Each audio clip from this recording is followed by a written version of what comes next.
नमस्कार. 5 मिनिटात concept clear या आयसरच्या उपक्रमात आपल्या सगळ्यांचं स्वागत.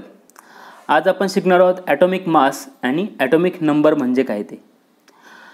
ॲक्च्युली आपल्याला शिकायचं आहे की पिरियडिक टेबल आणि त्याचं क्लासिफिकेशन वगैरे, पण त्याचं जे काही प्री रिक्विजिट आहे ते प्री रिक्विजिट म्हणजे काय आहे की ॲटॉमिक मास आणि ॲटॉमिक नंबर. आता पिरियडिक टेबलचं क्लासिफिकेशन करण्याची गरज का झाली किंवा इलेमेंट्सचं क्लासिफिकेशन आणि पिरियडिक टेबल निर्माण करण्याची गरज का झाली, तर जसे जसे नवीन नवीन इलेमेंट्स डिस्कवर होत गेले तसं त्यांचं ग्रुपिंग करणं गरजेचं झालं की कुठले मेटल्स आहेत, कुठले नॉन मेटल्स आहेत, कुठले अल्कली मेटल आहेत, तर कुठले गॅसियस आहेत, कुठले नोबल गॅसेस आहेत. तर हे सगळ्या इलेमेंटचं क्लासिफिकेशन करणं गरजेचं झालं आणि त्याच्यासाठी आपल्याला सगळ्यात मूलभूत जी गोष्ट आहे, जी बेसिक गोष्ट आहे ती आहे की ॲटॉमिक मास आणि ॲटॉमिक नंबर. आता ॲटॉमिक मास आणि ॲटॉमिक नंबर याच्यात हे समजून घेण्यासाठी वरच्या बाजूला डाव्या बाजूला कोपऱ्यामध्ये बघा, तुम्हाला एक हेलियमचा ॲटम दिसेल.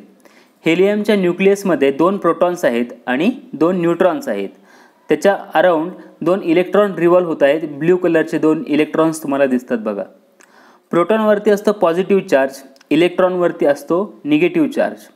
जो काही प्रोटॉन आहेत पॉझिटिव्हली चार्ज, तो काय करतो की त्या इलेक्ट्रॉनला होल्ड करून ठेवतो, तो त्याला अट्रॅक्ट करून ठेवतो.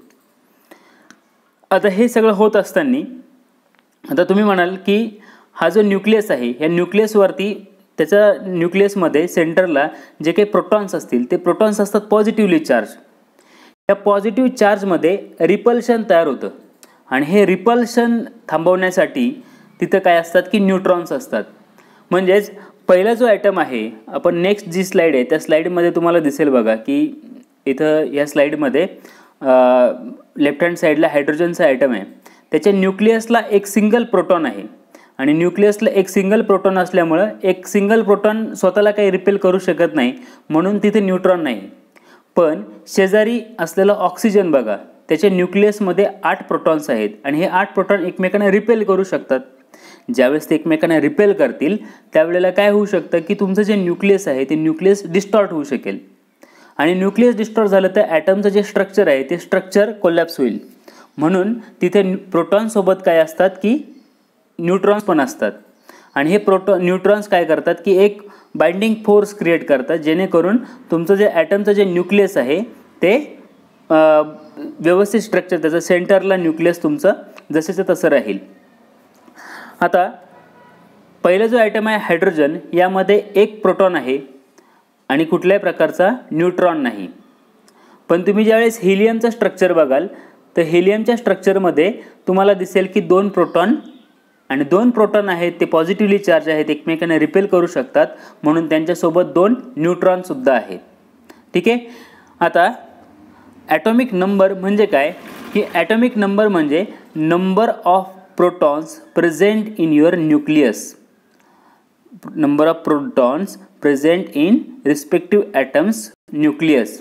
आता आपण आधीची जी स्लाईड बघितली त्या आधीच्या स्लाईडमध्ये बघा, तुम्हाला इथे दिसेल हायड्रोजनच्या न्यूक्लियसमध्ये एकच प्रोटॉन आहे, म्हणून हायड्रोजनचा ॲटॉमिक नंबर आहे 1. हेलियमच्या न्यूक्लियसमध्ये 2 प्रोटॉन आहेत, म्हणून हेलियमचा ॲटॉमिक नंबर आहे 2. ऑक्सिजनच्या न्यूक्लियसमध्ये 8 प्रोटॉन आहेत, म्हणून ऑक्सिजनचा ॲटॉमिक नंबर आहे 8. म्हणजेच काय की तुमचा जो ॲटॉमिक नंबर आहे, हा ॲटॉमिक नंबर काय सांगतो की नंबर ऑफ प्रोटॉन्स किती आहेत. आता नंबर ऑफ प्रोटॉन्स त्याच्या पर्टिक्युलर न्यूक्लियसमध्ये जितके असतील तो त्या ॲटमची प्रॉपर्टी डिफाईन करतो. म्हणजे 8 प्रोटॉन असलेला जो काही इलेमेंट आहे तो आपण डोळे झाकून सांगू शकतो की हा काय असणार आहे, ऑक्सिजन असणार आहे. सिंगल प्रोटॉन असलेला एलिमेंट हायड्रोजन असणार आहे. तर अशाच प्रकारे इलेमेंट्सच्या न्यूक्लियसमध्ये असलेल्या प्रोटॉनची संख्या काय इंडिकेट करते, तर तो ॲटॉमिक नंबर. आता ॲटॉमिक मास म्हणजे काय. ॲटॉमिक मास म्हणजे आता जशी एखादी पिशवी आहे, त्या पिशवीमध्ये तुम्ही सगळे वेगवेगळ्या प्रकारचे फळं वगैरे भरून ठेवले आणि त्या पिशवीचं एकत्रित वजन केलं, तर तसं असतं तुमचं ॲटॉमिक मास. म्हणजे समजा मी हा ॲटम एक पिशवीसारखा समजला, तर त्या पिशवीमध्ये आहेत प्रोटॉन असतील, न्यूट्रॉन असतील, इलेक्ट्रॉन असतील, या सगळ्यांचं एकत्रित मास हे काय झालं, ॲटॉमिक मास. म्हणजेच तुमच्या प्रोटॉनचा मास असेल, इलेक्ट्रॉनचा मास असेल, न्यूट्रॉनचा मास असेल, या तिन्हींची जी ॲडिशन आहे ती ॲडिशन आपण काय म्हणतो, त्याला ॲटॉमिक मास. यातलं जे इलेक्ट्रॉनचं वजन जे आहे ते खूपच निग्लिजिबल असतं, म्हणून आपण त्याला डिस्कार्ड करतो. आणि म्हणून ॲटॉमिक मास मेनली तुमच्या प्रोटॉन्स आणि न्यूट्रॉनच्याच मासचं ॲडिशन असतं. आता काही एलिमेंट्स असे असतात की ज्यांच्या न्यूक्लियसमध्ये न्यूट्रॉनची जी संख्या आहे त्यांच्या प्रोटॉनची संख्या सारखीच आहे, पण त्यांच्या न्यूट्रॉनची संख्या वेगवेगळी आहे. म्हणून आपण त्या अशा एलिमेंट्सला काय म्हणतो की आयसोटोप्स. ठीक आहे.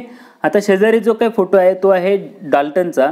आणि डाल्टन यांनी ॲटॉमच्या रिसर्चमध्ये खूप मोलाचं काम केल्यामुळं जे काही SI युनिट आहे ॲटॉमिक मासचं, ते SI युनिट ॲटॉमिक मासचं आहे डाल्टन और DA असं आपण त्याला म्हणतो. तर हे होतं ॲटॉमिक मास आणि ॲटॉमिक नंबर म्हणजे काय ते. ठीक आहे. आता आपण पुढच्या लेक्चरमध्ये बघणार आहोत की डोबेरायनरने जे क्लासिफिकेशन केलं त्यामध्ये डोबेरायनरचे ट्रायड्स असतील किंवा न्यूलँडची ऑक्टेट असतील किंवा मेंडेलिव्हनी जे काही पिरियडिक टेबल तयार केलं जे की मेनली ॲटॉमिक मासवरती बेस आहे, आणि जे मॉडर्न पिरियडिक टेबल आहे जे ॲटॉमिक नंबरवरती बेस आहे, तर ते क्लासिफिकेशन आपण बघणार आहोत. याच्यासोबतच आपण बघणार आहोत की हे जे एलिमेंट्स आहेत, म्हणजे आता पिरियडिक टेबल असेल तर त्या पिरियडिक टेबलमध्ये जे काही एलिमेंट्स असतील ते आपण पाठ कसं करायचं, लक्षात कसं ठेवायचं एक्झाम पॉईंट ऑफ व्ह्यू, तर ते आपण पुढच्या लेक्चरमध्ये बघणार आहोत. तेव्हा लाईक करा, शेअर करा आणि सबस्क्राईब करा. लेक्चरच्या नेहमी टचमध्ये राहा की आता पुढचे जे लेक्चर्स येतील ते थोडेसे महत्त्वाचे लेक्चर्स असतील, त्यामुळं आपला चॅनल सबस्क्राईब करून ठेवा. थँक्यू.